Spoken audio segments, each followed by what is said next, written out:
नागपुरातील यशोधरानगर परिसरातून एक धक्कादायक अपघाताची घटना समोर आली आहे। भरधाव कारच्या धडकेत एका 20 वर्षीय तरुणाचा दुर्दैवी मृत्यू झाला असून त्याचे वडील गंभीर जखमी झाले आहेत। लग्न समारंभाहून परतत असताना हा भीषण अपघात घडल्याची माहिती समोर आली आहे। यशोधरानगर पोलीस ठाण्याच्या हद्दीत 12 जून रोजी रात्री 10:30 वाजताच्या सुमारास हा अपघात घडलाय।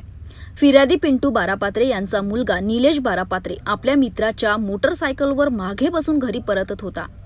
यावेळी यशोधरानगर परिसरातील एका लग्न समारंभाच्या ठिकाणाजवळून जात असताना भरधाव वेगाने येणाऱ्या काळ्या रंगाच्या कारने अचानक डावीकडे वळण घेत मोटरसायकलला जोरदार धडक दिली। धडक इतकी भीषण होती की मोटरसायकलवरील दोघेही रस्त्यावर फेकले गेले आणि गंभीर जखमी झाले।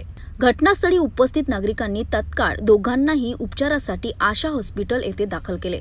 मात्र डॉक्टरांनी तपासणीनंतर निलेश बारापात्रे याला उपचारापूर्वीच मृत घोषित केले, तर त्याचे वडील पिंटू बारापात्रे यांच्यावर सध्या उपचार सुरू आहेत। या प्रकरणी फिर्यादीच्या तक्रारीवरून यशोधरानगर पोलिसांनी कार चालकाविरुद्ध निष्काळजीपणे आणि धोकादायक पद्धतीने वाहन चालविणाऱ्या प्रकरणी गुन्हा दाखल केला आहे।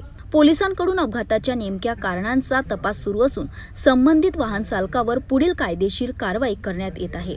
वेग आणि निष्काळजीपणा किती घातक ठरू शकतो याचे हे आणखी एक दुर्दैवी उदाहरण आहे। एका कुटुंबाचा तरुण मुलगा या अपघातात कायमचा हिरावला गेला आहे।